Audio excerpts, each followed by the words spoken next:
What's up, guys? Welcome back to another episode of Bree Talks MMA.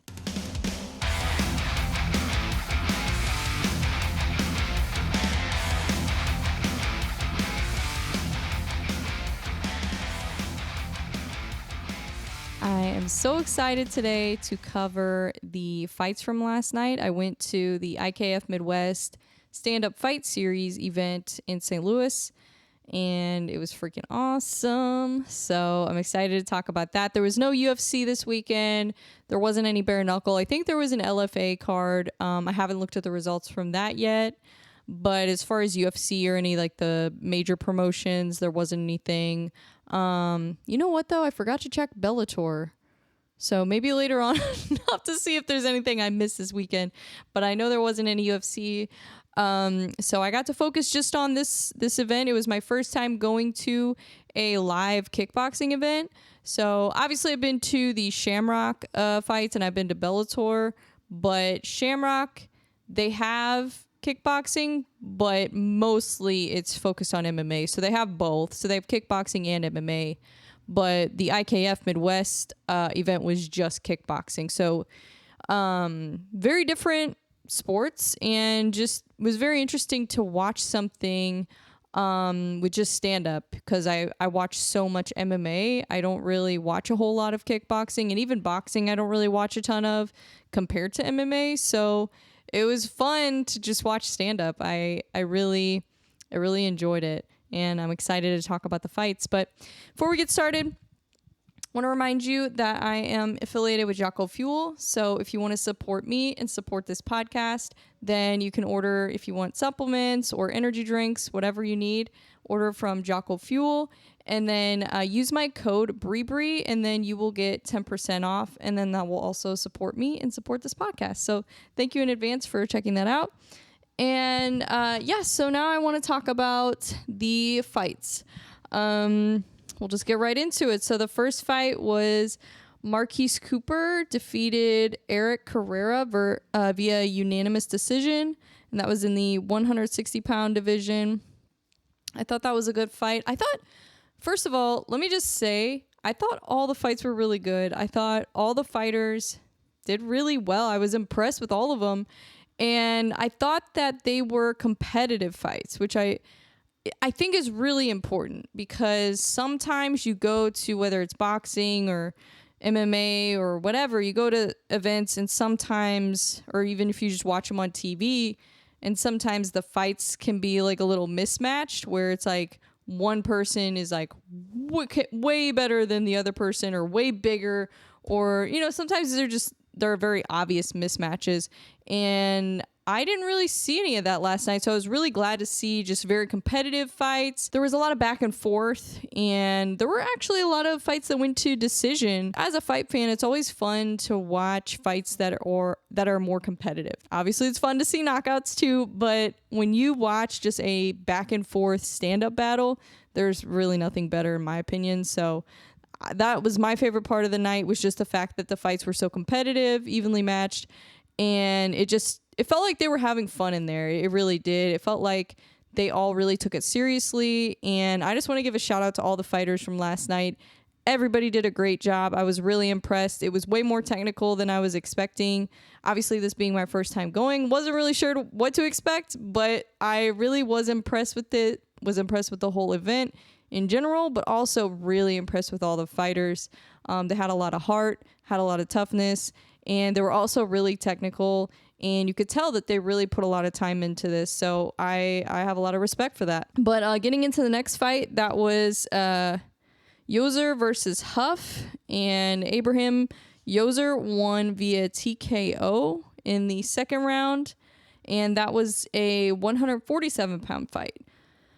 I believe Yoser was the out-of-towner in that fight. He's from Nebraska. So you gotta imagine that's gotta be a little bit more difficult when you're having to drive from out of town, and you know that adds time. That adds just takes time out of your day that you could be training, that you could be recovering, whatever. And then also just not having that same support system, because a lot of times maybe your family, friends can't all make it. So I could imagine, going out of town to fight must be a lot more difficult than fighting like in your home, you would think, in your home state. So shout out to all the fighters that drove in from out of state. I think that's shows dedication, and I respect that too. So it was good to see a TKO pretty early on in the event. So I think that was the second fight, and it was a TKO in the second round. So that was exciting to watch. It seemed like he had a lot of energy and was very hyped up before and after the fight. So I thought that was really cool. And his opponent was really tough and really good as well. So that was a good fight. And then the third fight was Parker Yelling versus Blade Buell. Hopefully I pronounced that right.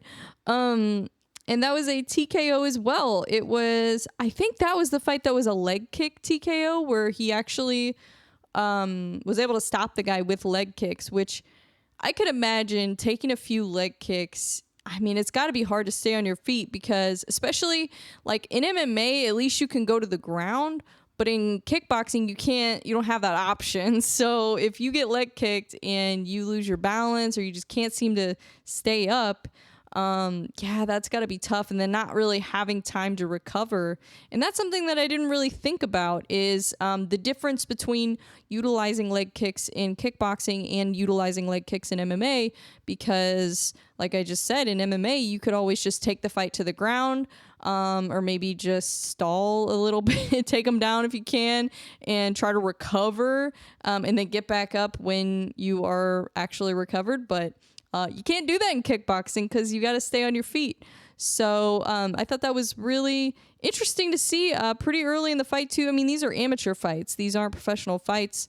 So, but, especially as a fight fan, if you're watching fights, if you're going to local shows and you see that they're amateur fights, that doesn't mean that they're not good fights. And that doesn't mean that they're not very technical, because let me tell you, most of these fights that I watched last night were amateur fights.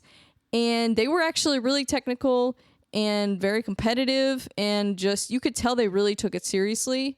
So just because it's an amateur fight doesn't mean anything. And a lot of times these guys have like other jobs. They might have like a full-blown career, that they're doing. This is just what they do on the side. So imagine if they did it full time, how much faster they could get to that professional level. So you got to keep that in mind too. But I think it's important to go support your local fighters. If you're a fight fan, you can go watch UFC and support Conor McGregor and all those guys. If you can support them, who make millions of dollars, then you should be able to support your local fighters too. So go to an event in your town if you have one nearby, anytime that you get a chance, and check it out, because you never know who you're going to see there. You never know where those fighters are going to go with their career afterwards. So I think it's really important to check out your local shows and the smaller MMA and combat sports promotions. But yeah, anyways, that was a great fight.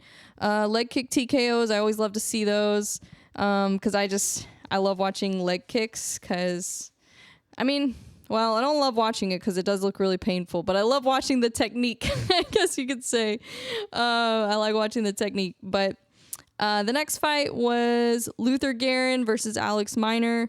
Luther won via split decision.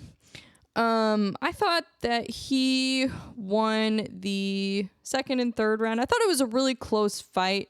Probably could have gone either way, but I thought he won the second and third round, just in my opinion. But it was a great fight.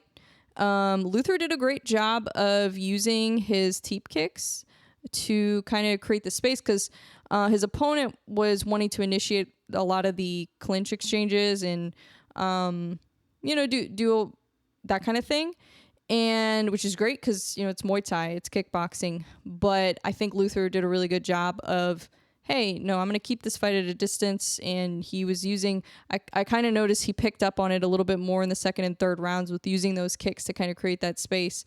So I thought that was really good. And his opponent was really impressive too. So I was impressed with that fight. I thought it was a great fight. And then let's see, that was the 153 pounds was that weight class. And then let's see, what was the next one?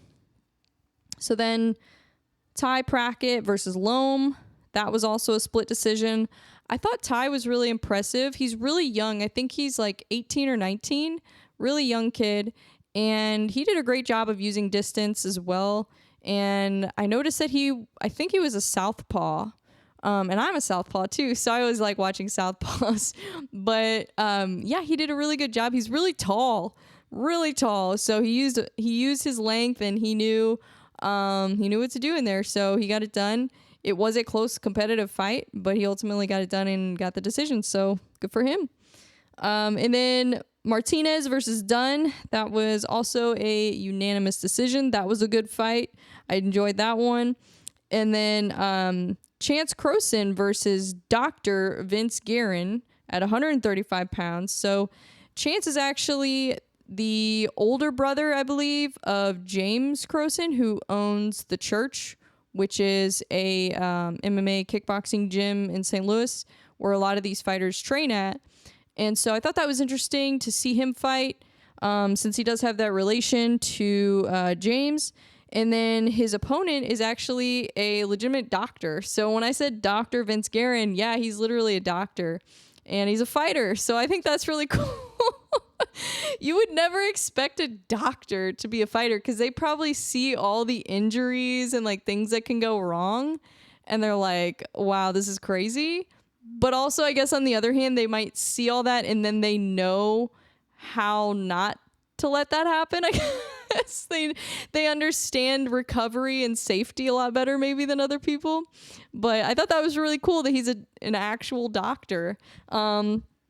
And then I also thought it was interesting that Chance, I guess he's from Chicago because they said he trains out of Chicago Muay Thai. So it was interesting to see, Chicago is such a big city. You can imagine the level of talent that they probably have there.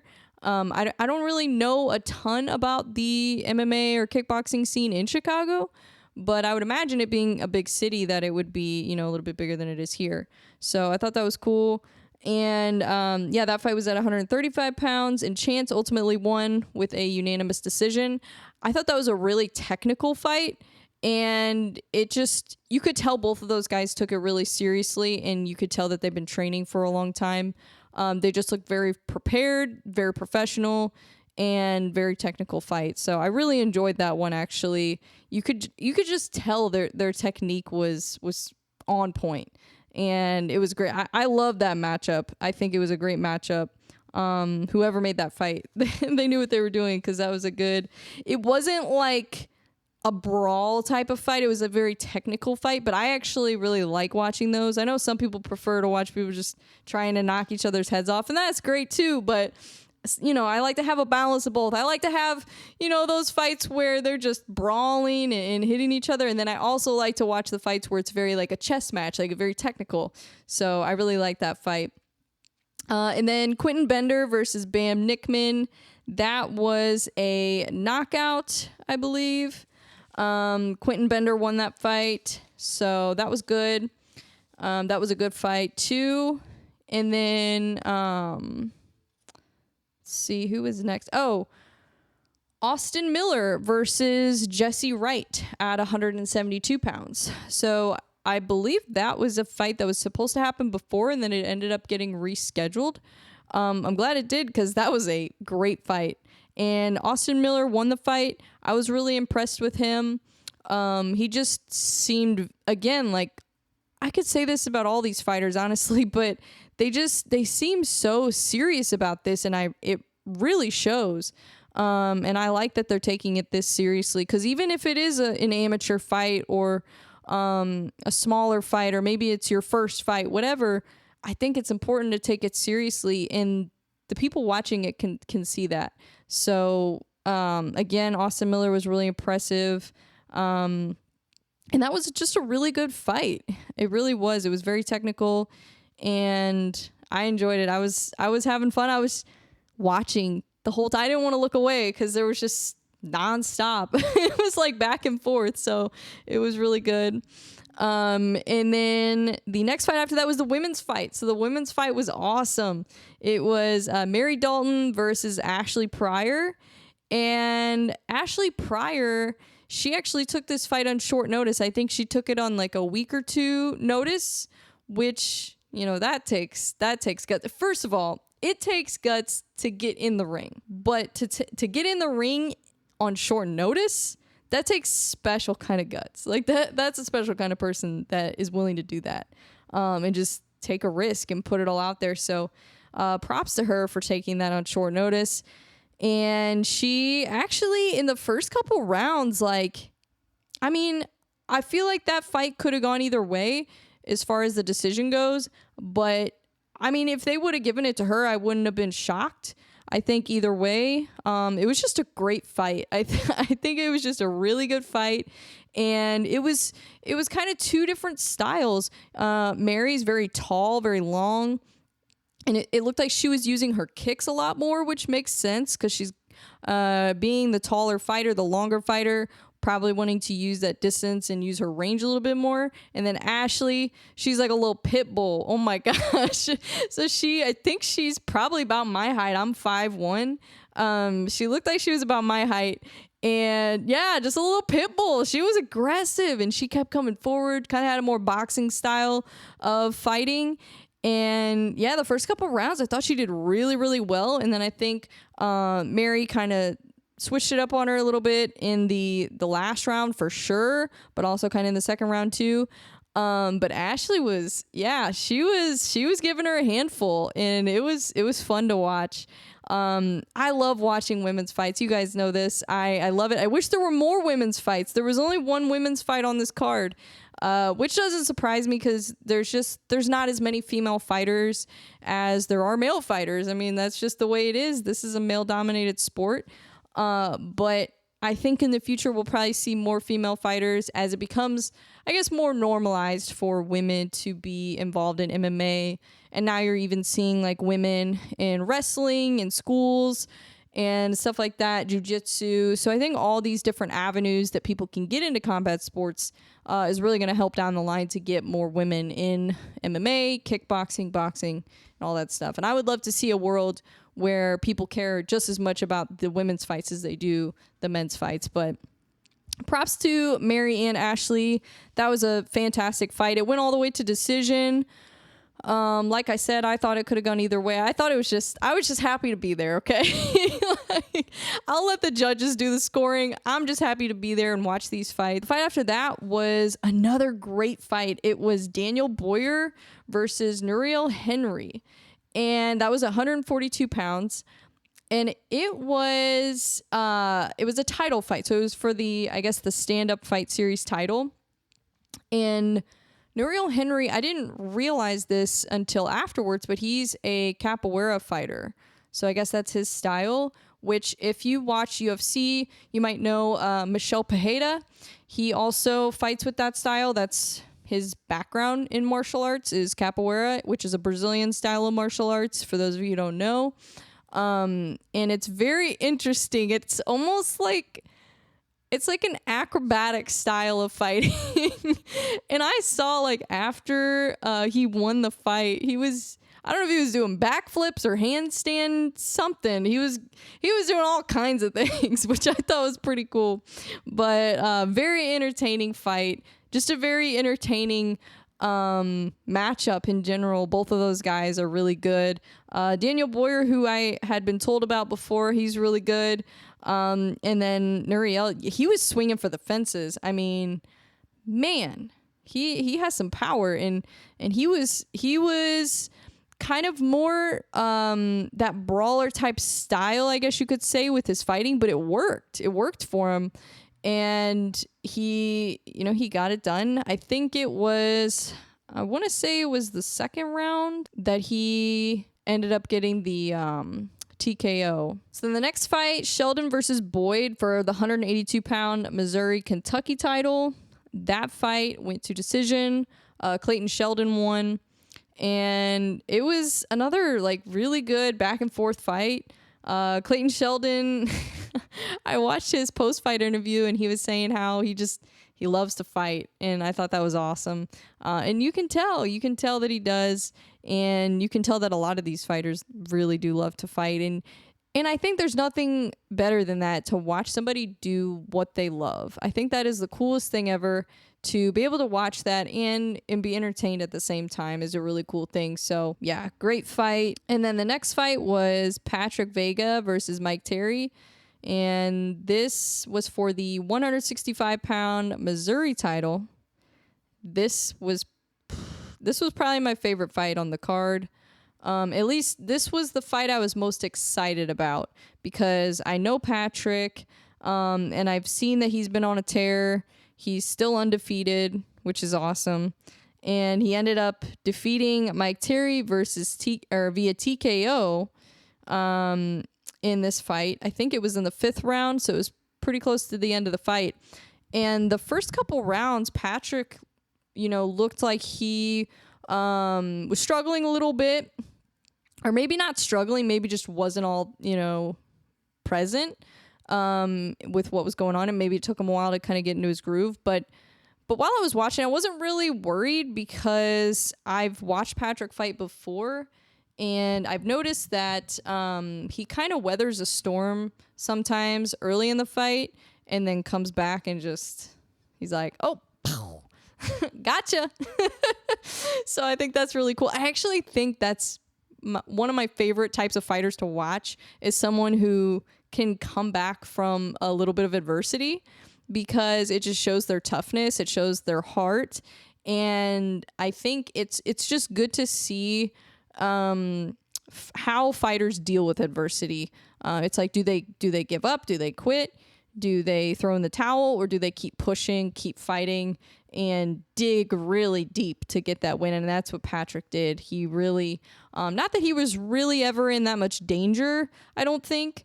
He did a really good job of just staying focused, staying calm, keeping himself composed, and ultimately getting the win. I believe it was a body shot that caused the TKO. I believe it was a body shot. And I've seen him throw body shots before. His body shots are dangerous.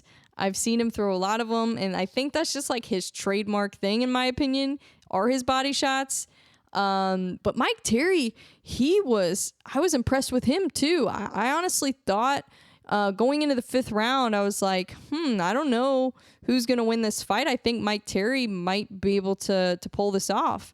But Patrick ultimately got the TKO, which was great. He obviously showed that he has some pretty good fight IQ to be able to weather that storm early on, and still ended up coming out on top and finishing the fight, not leaving it up to the judges. So I thought that was really smart of him.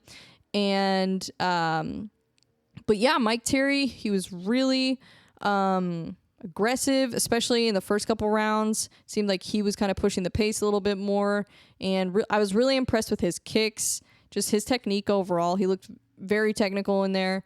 And yeah, I mean, great fight. I couldn't ask for a better fight. It was fantastic. It was everything that I expected and more, honestly, because I was actually kind of not sure how it was going to play out. I thought maybe it would go to decision, or I wasn't sure, because I hadn't really watched much of Mike Terry's fights. I'd only seen a couple of Patrick's, and then I hadn't seen any of his, but I'm excited to see both of them fight again, because that was a really, really entertaining fight, and just, yeah, love it. I love it. The next fight was Micah Bagby versus Christian West, and Christian West was able to get the knockout. That was a brutal knockout, honestly. I mean, he really just sat him down. I think what he was saying in the post-fight interview, one thing that he does is he doesn't reveal his plan. I'm like, that's probably a smart idea. Like, don't give away your whole game plan, like talking about it before the fight and what you're gonna do and talking a bunch of trash, because sometimes that game plan might not work out. And we've seen that time and time again. So I thought that was funny that he said that, but great performance by him. I think that was probably one of the most impressive performances I saw last night. Was just what a great knockout. He's going to probably watch that over and over again because that's a pretty cool knockout. But both fighters did really well. I thought Micah in the first round was doing really well, and obviously until he got knocked out. But yeah, that was an exciting fight. I wasn't even expecting it. It kind of came out of nowhere. So those are always the best knockouts, where you just aren't even expecting it. So great job, both of those fighters. And then the main event was Michael Offer versus Nathan Stearns. This fight was, oh my God, this fight was a banger. It was a banger. That was probably, yeah, that might be my favorite fight of the night, besides Patrick Vega. But I don't know. I thought they were both great fights. I don't know if I could pick a favorite. I think I liked all of them. But I really liked the main event, and it went all 7 rounds. So I thought that was really cool. It went to decision. It was a unanimous decision for Michael Offer, which I kind of expected them to give it to him. But Nathan Stearns, wow, he really impressed me in that fight. He had a lot of really technical kicks that he was throwing, and just very tough, very composed. I thought it was great. It was a great fight, very competitive. I mean, they went all 7 rounds, so obviously both of them are very tough and very good at what they do for the fight to go all 7 rounds. So I was impressed, and that was I'm trying to see which weight class that was. That was a 200-pound weight class, it looks like. So yeah, very, very impressive. I wasn't even sure at the end of that fight who the decision was going to go to, because I was just glued watching it. I was so excited. I didn't even care. Just really honestly enjoyed the fights, and it was a great experience. Like I said, this was my first time going to a kickboxing event. This is my first time going to the stand-up fight series. So if you're in the St. Louis area and you want to go watch some fights, check out the stand-up fight series and check out IKF Midwest to see if they have any events coming up. You can follow them on their social media, on Instagram, on Facebook, so that way you can stay up to date with any fight news or upcoming events in your area. I know that they do events in St. Louis on a regular basis, so I don't know when the next one is, but I think somebody said they might be having one in August, so maybe keep a lookout for events coming up in the next few months. But yeah, very exciting. And like I said, you got to go support your local fighters. You got to check out these local promotions and the smaller promotions, because that is how these fighters are able to keep getting better, keep improving, and keep leveling up. So when you support them, then it really does help. But yeah, it was a great experience. I thought that, like I said, it was just well-matched fights, very competitive, and it was fun. The announcer was great. The whole team there was great. The girls that were working the front table were really nice, and I didn't really get to like hang out much afterwards. I was so tired, guys. Oh my gosh. When I got done, like when the last fight was over, I think it was around, I don't know, 11 o'clock, maybe a little bit later, and I was dead. I was starving, I was hungry, and I was dead. So I didn't really get to hang out and like stay and chit chat because I was just so tired. I was just like, I gotta eat and go to bed. And that's exactly what I did. But yeah, but it was fun. It was nice to get out of the house and watch fights. I love watching fights. If you have a fight coming up and you want me to check out your fight, if it's like within a reasonable distance, then I'll try to come check it out if I can. If I don't have anything going on. So that's always the tricky part, is my schedule. But if I don't have anything going on, I'm always happy to check out different promotions and fights. And yeah, support. So yeah, make sure to go and like their page, like their stuff, and support them. Or even if you're not in St. Louis, you can still support them. You can still give them a little follow, give them a like. You never know when you might be in town. So Yeah. But anyways, so now I'm going to kind of shift gears. Like I said, it was really fun, and I'm glad that I got to cover that event. I'm glad I'm starting to get to cover some local stuff. It's really fun to watch live.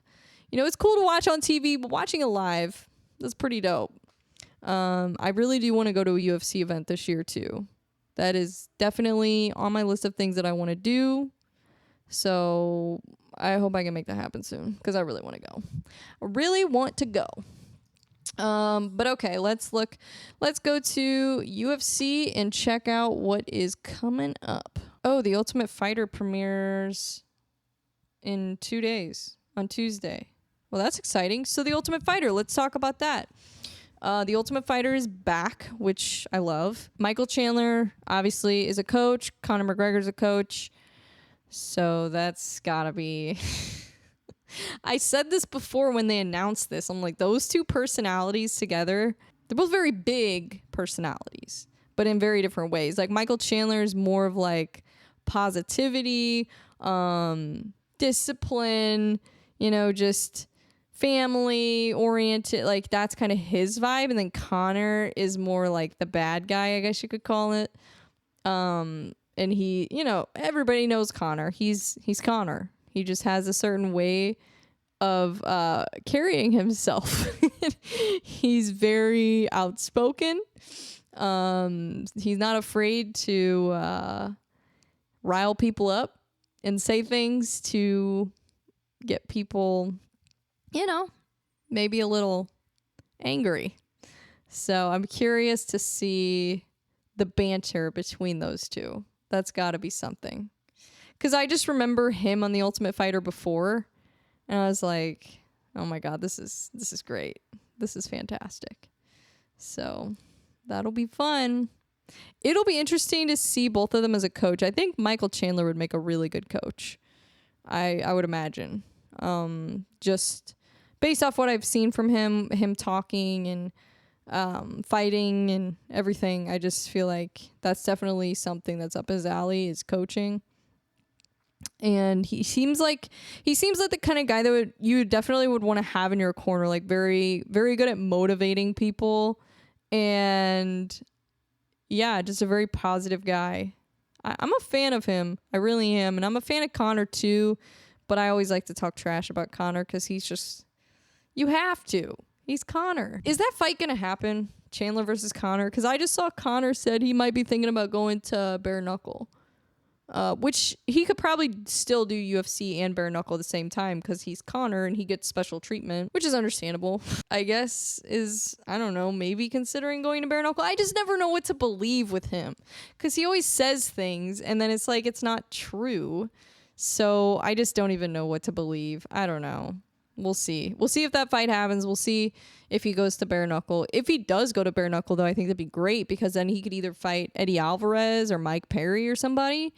And I think that I would love to see Conor with no gloves on in bare knuckle fighting a former UFC fighter. That would just be, oh my God, it would be great.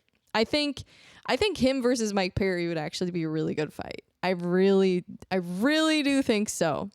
And there's no USADA in bare knuckles, so just saying. Okay, so let's see what we got coming up. We got Kai Kara France versus, what's this guy's name? Albazi? I don't know what his first name is. Amir Albazi, okay.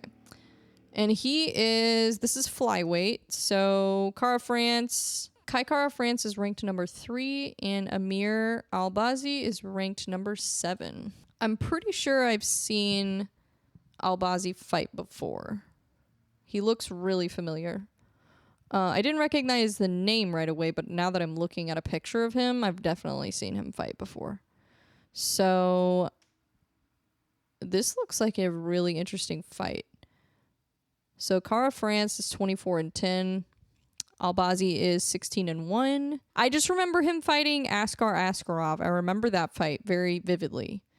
And I was really impressed with Kara France in that fight because I actually thought Askarov was going to win. And Kara France surprised me. So I was impressed. And I think I think that might be what happens. I don't know. This Amir Albazi guy could be like a freaking absolute monster. So I don't know. He could end up going in there and just destroying Cara France in one round. But Cara France, I think, has the ability to surprise people. I think that's his big thing, that he wins fights sometimes that people don't think he's going to win. So we'll see. We'll see. It'll be an interesting fight. Flyweight is always fun to watch because they're so fast-paced, and it's just really exciting.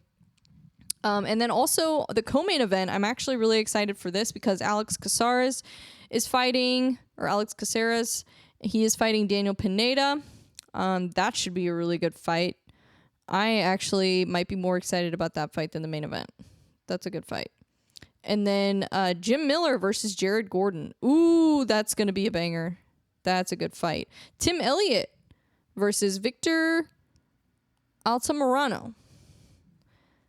Tim Elliott is always fun to watch, and that's another flyweight fight. And then Karine Silva versus Ketlin Souza. Karine Silva is Brazilian, and that's a women's flyweight fight. And then lightweight, Jamie Malarkey versus Garam. I'm not even going to try to pronounce that last name because I'm totally going to butcher it, but he's from Georgia, which, you know who else is from Georgia is Giga Chikadze and Merab Dvalishvili. So I am really excited to watch that because I really like watching these Georgian fighters come up because there's not a ton of them, but the ones that are in the UFC are really, really impressive. And then Abu Bakar Nurmagomedov versus Elijah Dos Santos. So Brazilian versus a Russian. I always love watching a Brazilian versus a Russian because the Russians always have like the more dominant like wrestling style in the kickboxing, and then the Brazilians always have like the more jiu-jitsu style.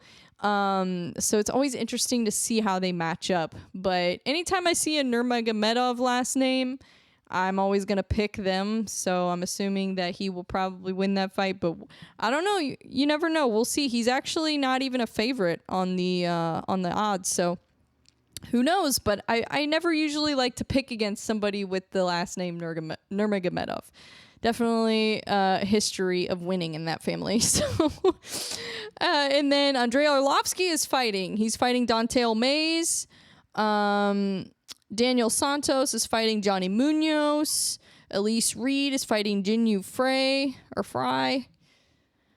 Damon Blackshear is fighting Luan Lacerda. And then Philip Lins, haven't seen that name in a while. He's fighting Maxim Grishin, who I've watched both of their fights. So that'll be interesting. Yeah, so it looks like a good little card, actually. I'm excited. Lots of flyweight fights and featherweight, so that should be fun. And then, of course, Nunes versus Aldana is the Saturday after that. So that'll be interesting to see that. I wonder, what's the co-main event on that card? Oh, so the main event is Nunes versus Aldana. That's on June 8th. And the co-main event is Charles Oliveira versus Beneil Dariush, which that is a very exciting fight. Oh, I can't wait to see that. I cannot freaking wait. Ooh, and Dan Ige is fighting Nate Landwehr on that card, in the main card. Eric Anders is fighting. I always like to watch him. I'm not really familiar with all of these fighters on here. Matt Schnell is fighting David Dvorak. Khalil Roundtree is fighting Chris Daukaus, so that'll be a good fight. Nassourdine Imavov, I've seen him fight before. He's fighting Chris Curtis at middleweight. Hakeem Dawodu is fighting Lucas Almeida. That'll be a good fight. Blake Bilder is fighting Miranda Maverick. Ooh, Miranda Maverick is fighting Jasmine Jasudavicius. I'm just really butchering these names, honestly, right now. So I apologize for that. I always get excited when I see the name Miranda Maverick. She's a really good fighter. And she fights at flyweight. There's also a strawweight fight. Maria Oliveira versus Diana Belbita. So there's a couple female fights on the card. And of course, the female main event, Amanda freaking Nunes. I always get excited to watch her fight. So we'll see what happens. We will see what happens. So I'm really wondering if Conor was any bit serious about this bare knuckle thing that he said. He said, let me pull it up actually and see exactly what he said, so I'm not just talking out of my butt. Oh, okay, here we go. This is what Conor said. Conor said, this is talking about BKFC.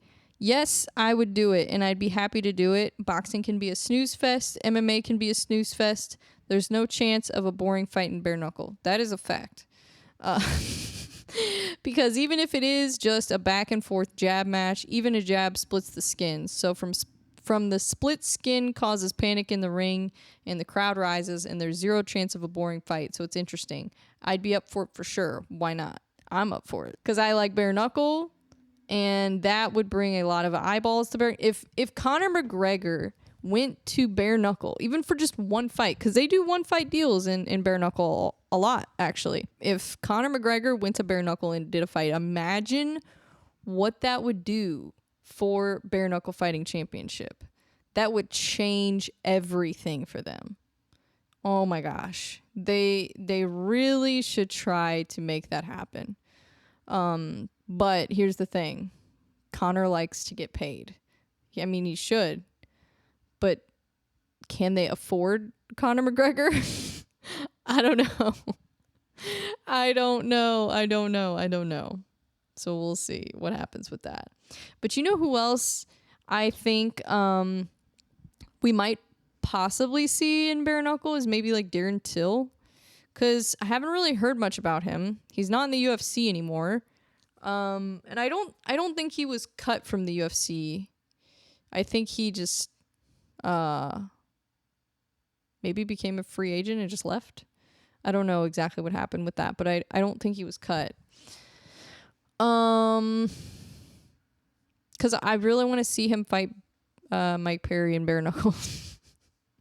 Because we saw Luke Rockhold fight Mike Perry, so we're seeing more people from the UFC go to bare knuckle. Because it's like, what is Darren Till going to do? What is he going to do? He's not in the UFC anymore, and I don't think he's going to go back. So what is he going to do? Is he going to do maybe like kickboxing? Is he going to do boxing? Or maybe go bare knuckle? I don't know. I'm just saying bare knuckle, him versus Mike Perry would be really fun. Just because of all the trash they talked. And just, it would be funny. It would be really funny. Also, another fighter that I was thinking of I would really like to see in bare knuckle is Bryan Barberena. Because how many fight of the nights has he had? Let me look that up actually.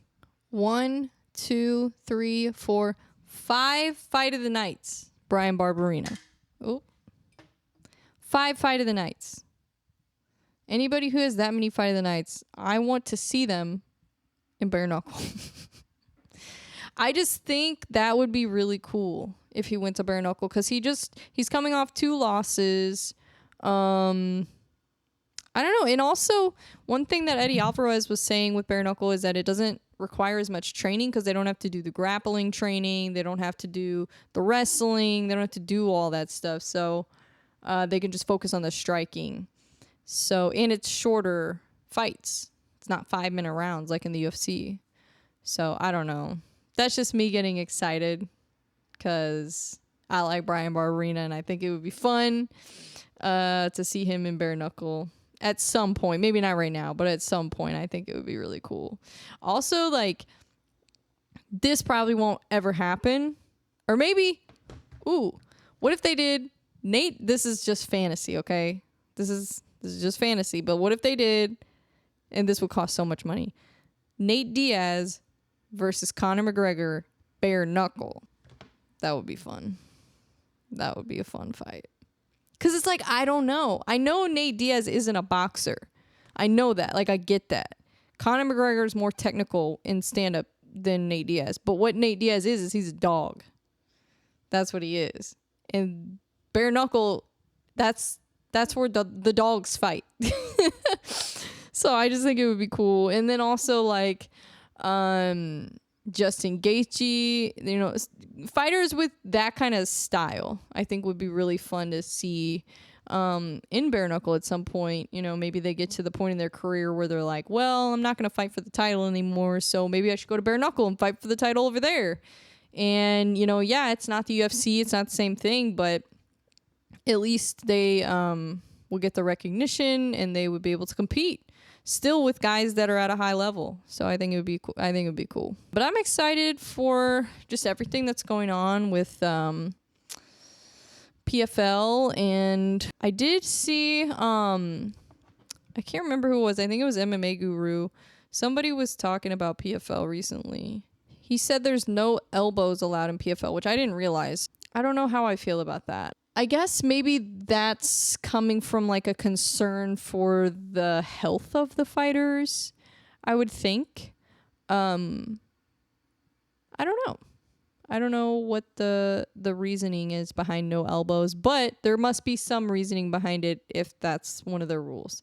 So I don't think that's a really big issue for me, because it's like, how many elbow knockouts are we really going to see?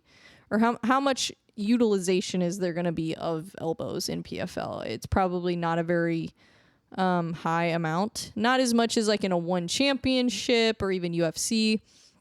So I think that's also something that a lot of people are overlooking when they talk about these organizations, is they're comparing them as if they're like the same thing, and they're really not. I mean, PFL is trying to compete with the UFC, but as far as just their overall organization, I think their focus is more fighter forward.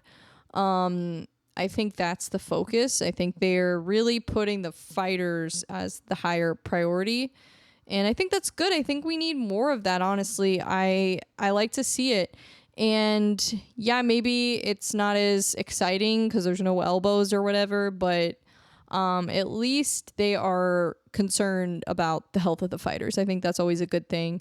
So yeah, I mean, I don't know how I feel about it. I don't know. I think what's happening in MMA, it's not that the UFC is gonna like get shut down by all these organizations that are popping up. Nobody's gonna like take over the UFC. I think we're just starting to see that it's not gonna be a monopoly anymore. These guys are going to be competing against each other. PFL and UFC are going to be competing against each other for views and for attention and for money. So there might be another organization that comes along and starts to compete with them as well. So I think that's just the shift that we're seeing. I don't think it's that PFL is going to become the next UFC. I just think that MMA in general is going to become less of a monopoly, because let's be honest, UFC has been monopolizing MMA for a long time. So, and it's because the sport is so new. It's a young sport, and that's what people need to understand. So I think PFL is just going a slightly different direction than the UFC is, but I think that it's going to create some healthy competition. And here's the thing. We're not necessarily trying to grow PFL to destroy the UFC. It's not PFL versus UFC. What we want to do is we want to bring more eyeballs to MMA in general. Because more people that watch MMA, then there's more people, there's more money and ticket sales and viewership to go around. Okay. So instead of focusing so much on like the competition, it's like, why don't we just try to build and grow the sport of MMA in general and grow people? Because here's the thing. If we don't support the UFC, we're not supporting all the over 2,000 fighters that are in the UFC on the roster. So we still want to support the UFC. We don't want to stop supporting the UFC, but we also want to support the PFL. And we want to support these other organizations that are putting on these shows. Because that helps grow them, and then it helps grow the sport in general.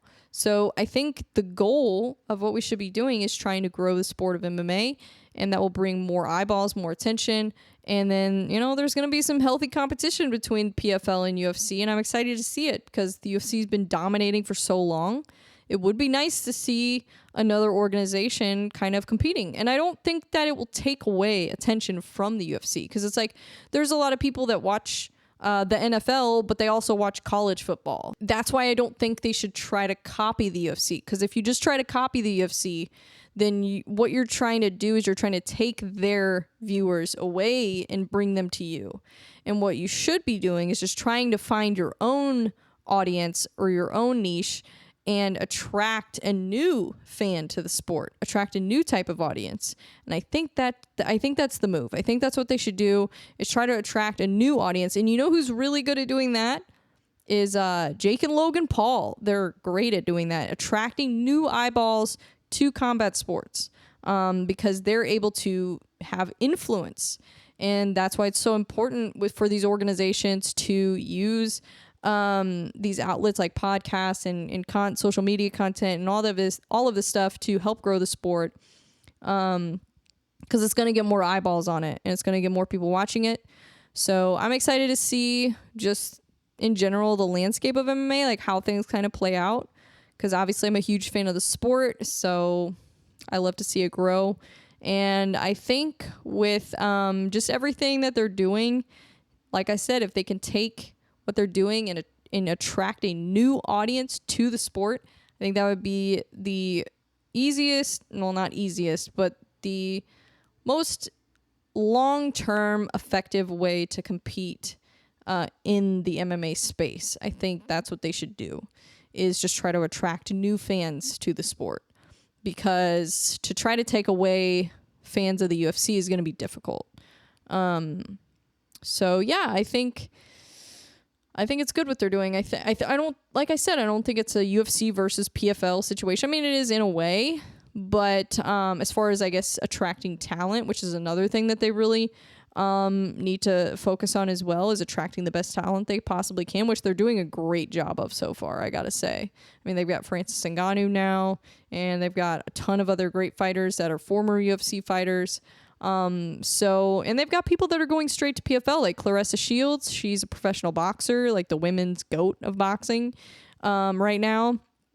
And she went to PFL. She didn't go to the UFC. But also, I think it's because they had a heavier division, and they didn't have that division for her in PFL or in the UFC.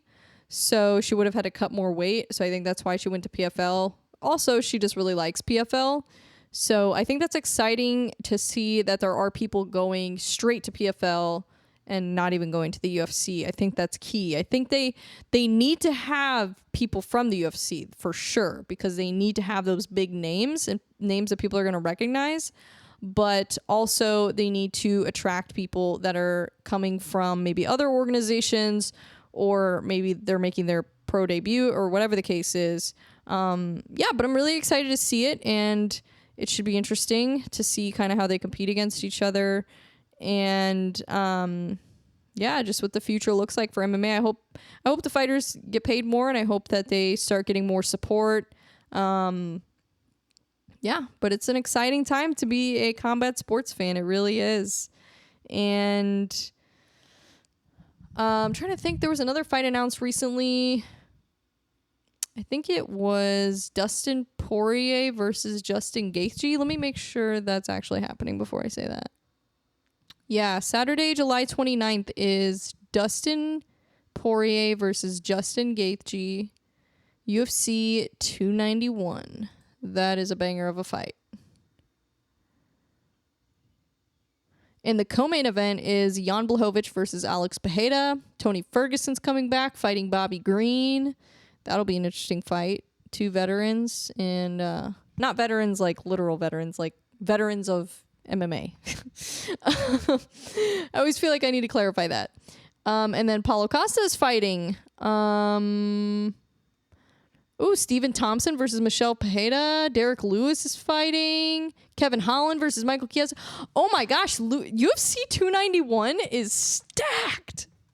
Oh my goodness, I am so excited for this. Saturday, July 29th, UFC 291, Dustin Poirier versus Justin Gaethje. Mark your calendars, guys. That is going to be a great card. Oh my gosh. And then in August is Sterling versus O'Malley. So that'll be an interesting fight. Gosh, there is so many fights coming up. Volkanovski versus Yair, UFC 290, Strickland versus Magomedov in a fight night main event. That's interesting. Vittori versus Cannonier, another fight night main event. That'll be a good fight. Gosh, this is awesome. I love it. And I think there's bare knuckle next weekend too. So I'll be watching as much as I possibly can. So I'm excited. But I am going to wrap up this episode now. I just wanted to kind of go over the fights that I watched this weekend and some of the upcoming UFC fights and just what's going on in MMA. So I hope you enjoyed this episode, and I hope you just enjoy this podcast as it continues to evolve.